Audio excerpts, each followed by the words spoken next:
what were some of the decisions, and how much of the decision to restart the driveway was financial and was from a business standpoint? I mean, obviously in the cycling community, this is an event that we don't want to see go away. We don't want to see any of our event promoters throughout the country suffer financially. So what sort of decisions were involved there from a financial standpoint?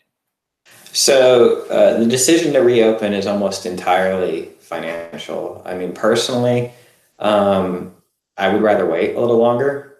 But, the driveway series, I mean, I think that this is a great topic and I'm glad you brought it up. The majority of the people participating at the driveway do not make a living off of racing their bikes. So it's a hobby.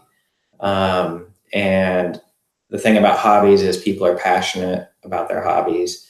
And over the last 12 years of the driveway, one of the things I've encountered in working with the community is that because it's a hobby, people's reactions to things around the driveway are often very emotional or passionate. And I get it, right? Like, if you care about something, but I think a lot of people, when they immediately respond to something surrounding the driveway, have a hard time distinguishing between their emotion and what the driveway series actually is. And the driveway series, I mean, it is a business. And the reason we're starting back up again is, when we went into lockdown and events were banned, the driveway series, Holland Racing, enters into contractual agreements a year at a time, sometimes multiple years at a time, with both sponsors and vendors and lease agreements and service agreements. And so when we went into lockdown after the first week, some of those agreements weren't enforceable because the way the contracts were worded, they were only enforceable if the event or the services were deemed legal. And so technically they were illegal, right? So they could not charge me their fee, right? Other people that we have contracts with were willing to defer payment, even if that wasn't addressed in the contract. But the moment the governor put out the proclamation last week about adult recreational sporting activities being allowed again, those agreements that weren't enforceable were suddenly enforceable again on June 1st. And those people want their money now.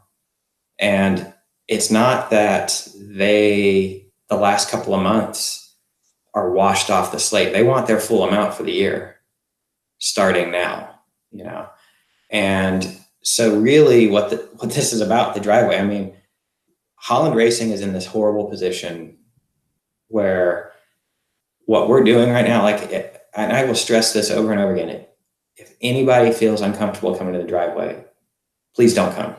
Just, if nobody shows up for the rest of the year, I'm fine with that. I don't hold it against anybody, but I have to be out there now. I mean, I have to pay for these services. I have to pay rent now. And I'm in this position of, how do I just survive the rest of the year? Like, we're not going to make any money this year. The whole year is a wash. I'm going to be working the rest of the year for free. I won't make a salary. And we're just hopeful that we can make it to next year so that hopefully things are back to normal, or the new normal.